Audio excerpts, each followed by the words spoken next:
بسم اللہ الرحمن الرحیم الحمد للہ رب العالمین والصلاة والسلام علی اشرف المرسلین نبینا و سیدنا محمد وعلی آلہ و اصحابہ اجمعین۔ ناظرین السلام علیکم۔ سیرت النبی صلی اللہ علیہ وسلم کے حوالے سے ہماری گفتگو جاری ہے اور آج اس سلسلے کا 20واں پروگرام ہے۔ پچھلے پروگرام میں عرض کر رہا تھا کہ حضور اکرم صلی اللہ علیہ وسلم کے سامنے مدینہ میں 3 قومیں تھیں۔ مسلمان تھے، صحابہ کرام رضوان اللہ تعالیٰ علیہم اجمعین، اور مدینہ کے مشرکین بھی تھے اور مدینہ کے یہودی تھے۔ حضور اکرم صلی اللہ علیہ وسلم نے ان تینوں اقوام کے مسائل کو سامنے رکھتے ہوئے ایک معاشرے کی تشکیل دی۔ اس حوالے سے آپ صلی اللہ علیہ وسلم نے 3 اہم کام کیے۔ سب سے پہلا کام جو حضور اکرم صلی اللہ علیہ وسلم نے کیا ہے وہ مسجد نبوی کی تعمیر ہے۔ حضور صلی اللہ علیہ وسلم جب ہجرت کر کے مدینہ پہنچے تو جس جگہ آپ صلی اللہ علیہ وسلم کی اونٹنی بیٹھی، وہاں پہ آپ نے فرمایا کہ یہاں ہم مسجد بنائیں گے۔ وہ زمین 2 یتیم بچوں کی تھی جو آپ صلی اللہ علیہ وسلم نے ان سے خریدی اور پھر صحابہ کرام کے ساتھ مل کے مسجد کی تعمیر کی۔ آپ صلی اللہ علیہ وسلم خود گارا اٹھاتے، اینٹیں اٹھاتے، اور آپ صلی اللہ علیہ وسلم یہ کہتے ہوئے کام کرتے، اللہم لا عیش الا عیش الآخرہ فاغفر للانصار والمہاجرہ، کہ اے اللہ اصل زندگی تو آخرت کی زندگی ہے، لہٰذا تو میرے صحابہ کو بخش دے، خواہ وہ مہاجر ہوں یا انصاری ہوں۔ اس کے بعد آپ صلی اللہ علیہ وسلم نے مسجد سے متصل اپنے لیے کمرہ بنوایا اور حضرت ابو ایوب انصاری رضی اللہ عنہ کے گھر سے اس کمرے میں منتقل ہو گئے۔ ناظرین، مسجد نبوی صرف 5 وقت نماز کے لیے ہی نہیں تھی، بلکہ اس میں بہت سی اور ایکٹیویٹیز ہوتی تھیں۔ مسجد صحابہ کرام کے لیے ایک جامعہ کی حیثیت رکھتی تھی، ایک یونیورسٹی کی۔ وہاں صحابہ کرام تعلیم حاصل کرتے، دین کی تعلیم، قرآن کی تعلیم۔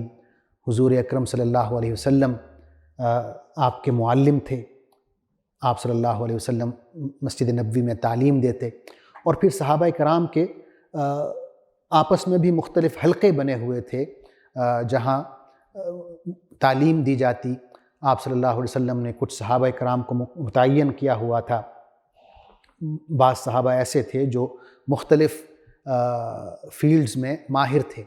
مثلا آپ صلی اللہ علیہ وسلم نے فرمایا کہ جو حلال و حرام کا علم حاصل کرنا چاہتا ہے وہ سعد بن معاذ کے پاس جائے، جو قرآن مجید ٹھیک طریقے سے پڑھنا چاہتا ہے وہ ابی بن کعب کے پاس جائے، جو تفسیر کا علم حاصل کرنا چاہتا ہے وہ عبداللہ بن عباس کے پاس جائے۔ اس طرح آپ صلی اللہ علیہ وسلم نے صحابہ کرام کو ٹرین کیا ہوا تھا۔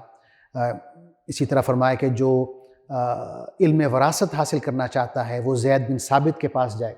تو مسجد نبوی ایک جامعہ یا یونیورسٹی کی حیثیت رکھتی تھی۔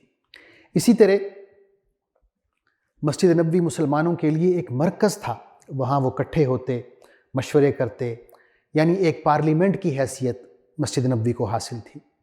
اسی طرح یہ عدالت بھی تھی، یہاں پہ حضور صلی اللہ علیہ وسلم فیصلے کرتے، ان فیصلوں کو نافذ کیا جاتا۔ مسجد نبوی ایک فوجی مرکز بھی تھا مسلمانوں کے لیے، یہیں سے لشکر روانہ ہوتے جہاد کے لیے۔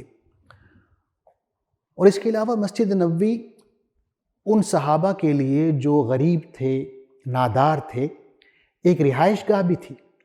مسجد میں ایک چبوترا ہے، اب بھی موجود ہے، جسے صفہ کہتے ہیں۔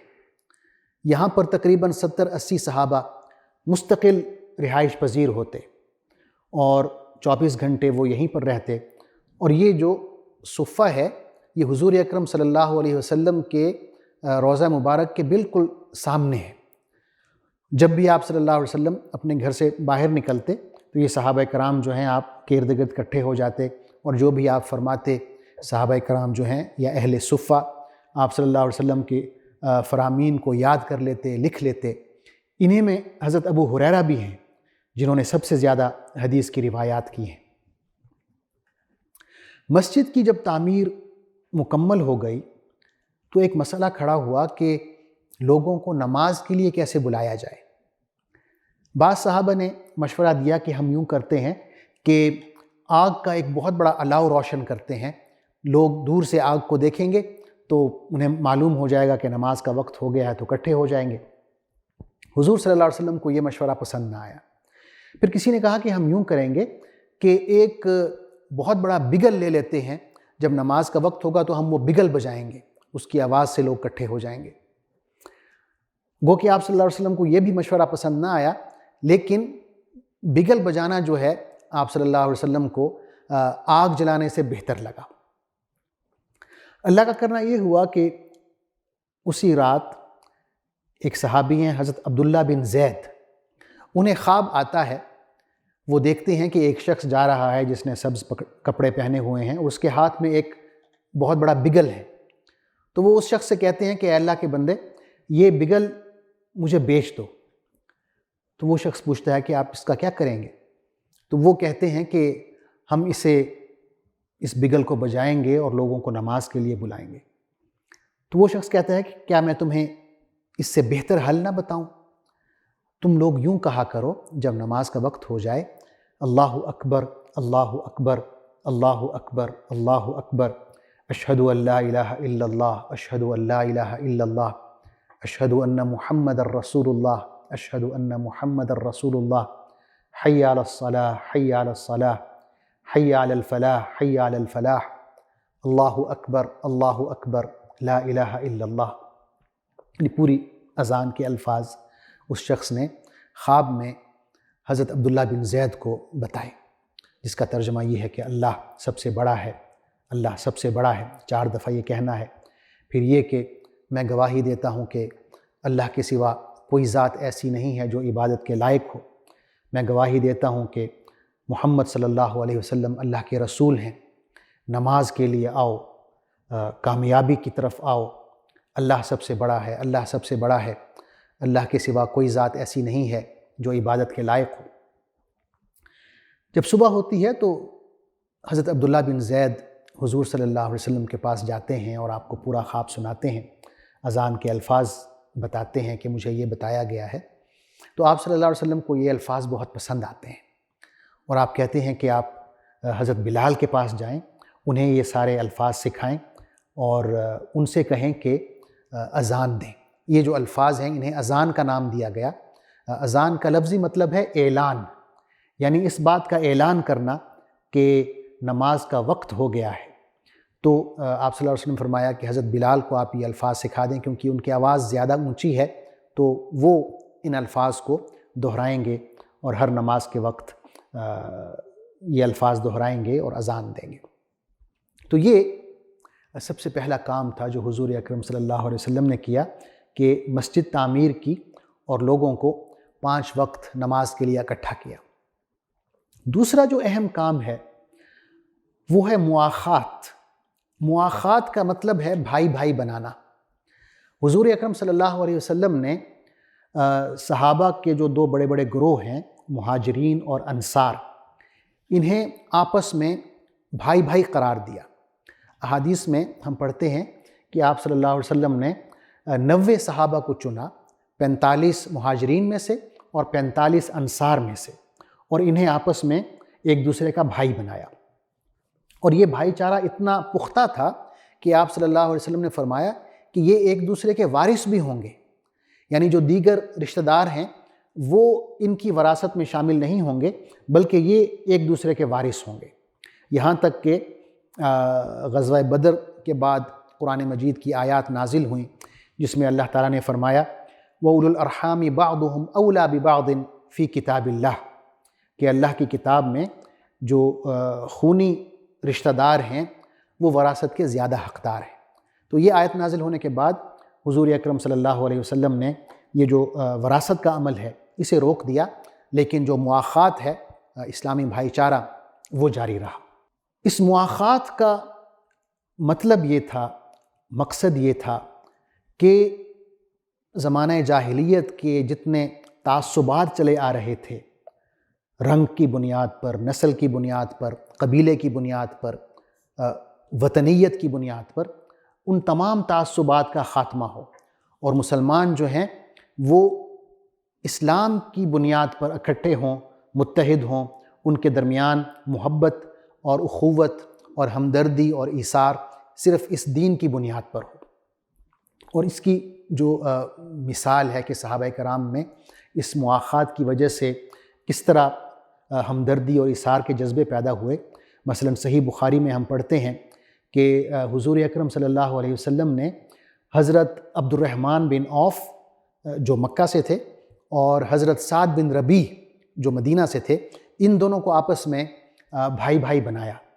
سعد بن ربیع حضرت عبد الرحمن بن عوف سے کہتے ہیں کہ میں انصار میں سب سے زیادہ مالدار ہوں، تو آپ یوں کریں کہ آدھا مال مجھ سے لے لیں، ہم اسے اپنے مال کو آدھا آدھا تقسیم کر لیتے ہیں۔ اور یہ بھی کہا کہ میری 2 بیویاں ہیں، تم ان دونوں میں کو دیکھو، تم میں جو پسند آئے مجھے بتاؤ، میں اسے طلاق دے دوں گا، اور جب اس کی عدت ختم ہو تم اس سے شادی کر لینا۔ عبد الرحمن بن عوف کہتے ہیں کہ اللہ تعالیٰ آپ کے مال میں اور آپ کے اہل خانہ میں برکت دے، آپ مجھے اتنا بتا دیں کہ مدینہ کا بازار کہاں ہے۔ تو سعد بن ربیع انہیں بازار کا بتاتے ہیں، اور حضرت عبد الرحمن بن عوف تجارت کرتے ہیں، اور چند ہی دنوں میں وہ اتنے امیر ہو جاتے ہیں کہ شادی بھی کر لیتے ہیں اور ان کا اچھا کاروبار بھی ہو جاتا ہے۔ اسی طرح صحیح بخاری کی ایک اور حدیث میں ہم پڑھتے ہیں کہ انصار کے کچھ لوگ آتے ہیں حضور صلی اللہ علیہ وسلم کے پاس اور کہتے ہیں کہ اے اللہ کے رسول، یہ جو ہمارے باغات ہیں مدینہ میں، ہم چاہتے ہیں کہ آپ ان باغات کو ہمارے اور جو ہمارے بھائی آئے ہیں مکہ سے مہاجرین، ان میں تقسیم کر دیں۔ حضور اکرم صلی اللہ علیہ وسلم انکار فرماتے ہیں کہ نہیں، ایسا نہیں کرنا۔ تو پھر وہ یہ کہتے ہیں کہ پھر کم از کم یہ کر دیں کہ ہمارے جو مہاجرین بھائی ہیں ان سے کہیں کہ ان باغات میں ہمارے ساتھ ہمارا ہاتھ بٹائیں، اور جب پھل اتریں گے تو ان پھلوں میں ہم انہیں ان کا حصہ دیں گے۔ تو اس بات پر حضور اکرم صلی اللہ علیہ وسلم آمادگی کا اظہار کرتے ہیں اور اس بات پر اتفاق ہو جاتا ہے۔ تو یہ مواخات کا عمل تھا، اور اس کے نتائج اور ثمرات تھے کہ صحابہ کرام میں اخوت کا، قربانی کا، ایثار کا جذبہ پیدا ہوا۔ تیسرا اہم کام جو حضور اکرم صلی اللہ علیہ وسلم نے مدینہ میں کیا وہ دستور مدینہ کا لکھنا ہے۔ یہ ایک بہت اہم دستاویز تھی جو حضور اکرم صلی اللہ علیہ وسلم نے لکھوائی، اور اس میں بہت سی دفعات ہیں، لیکن جو اہم ترین دفعات ہیں میں ان کا ذکر کرتا ہوں۔ سب سے پہلے اس میں یہ ہے کہ مدینہ کے جو مسلمان ہیں، وہ مہاجرین ہوں، انصار ہوں، اپنے مختلف قبائل کے باوجود، مختلف خاندانوں اور برادریوں کے باوجود ایک امت ہے۔ دوسری اس میں یہ بات تھی کہ مدینہ کا کوئی شخص، مسلمان ہو یا غیر مسلم، قریش کے کسی شخص کو پناہ نہیں دے گا۔ تیسری بات اس میں یہ تھی کہ مدینہ کے مسلمان جس طرح ایک قوم ہے، اسی طرح مدینہ کے یہودی بھی اس طرح ایک قوم ہے، اور مدینہ کے جو یہودی ہیں انہیں کھلی آزادی ہے کہ اپنے دین کے مطابق اپنی زندگیاں گزار سکیں۔ اور ایک اہم شق یہ بھی تھی کہ ریاست مدینہ پر اگر کوئی خارجی قوت حملہ آور ہوتی ہے، باہر سے کوئی بھی حملہ کرتا ہے، تو مدینہ کے تمام لوگ، مسلمان ہوں یا مشرک ہوں یا یہودی ہوں، سب مل کے اس حملہ آور کا جواب دیں گے اور مدینہ کا دفاع کریں گے۔ پانچویں بات یہ تھی کہ مدینہ کی ریاست میں مظلوم کی مدد کی جائے گی۔ مظلوم، اس کا تعلق کسی بھی قوم سے ہو، مسلمان ہو، غیر مسلم ہو، مظلوم ہے تو اس کی مدد کی جائے گی۔ چھٹی بات یہ تھی کہ مدینہ کی ہر قوم، مسلمان ہوں یا یہودی ہوں یا دوسرے ہوں، اپنے جھگڑوں کا فیصلہ خود کریں گے، لیکن اگر کوئی ایسا جھگڑا ہے جس کا وہ فیصلہ نہیں کر پاتے اور بات جو ہے وہ فساد تک پھیل جاتی ہے، تو پھر اس جھگڑے میں جو آخری فیصلہ ہوگا وہ محمد صلی اللہ علیہ وسلم کا ہوگا۔ اس طرح مدینہ میں اسلامی ریاست قائم ہوئی اور مدینہ میں امن قائم کرنے کے لیے حضور اکرم صلی اللہ علیہ وسلم نے مدینہ کے گرد و نواح میں جو عرب قبائل تھے، غیر مسلم قبائل، ان سے صلح کے معاہدے کیے۔ دوسری طرف جو کفار مکہ تھے، انہیں جب معلوم ہوا کہ مسلمان مدینہ میں آباد ہو کے انہوں نے ایک ریاست قائم کر لی ہے جس کے سربراہ محمد صلی اللہ علیہ وسلم ہیں اور وہاں پہ وہ بحفاظت رہ رہے ہیں، تو ان کے غصے کی انتہا نہ رہی اور انہوں نے مدینہ کے منافقوں کا جو سردار ہے عبداللہ بن ابی، اسے خط لکھا۔ اس خط میں کیا تھا اور عبداللہ بن ابی نے اس خط کے جواب میں کیا کیا، یہ انشاءاللہ ہم اگلے پروگرام میں اس کا ذکر کریں گے۔ تب تک کے لیے اجازت دیجیے۔ اللہ حافظ۔ السلام علیکم ورحمۃ اللہ وبرکاتہ۔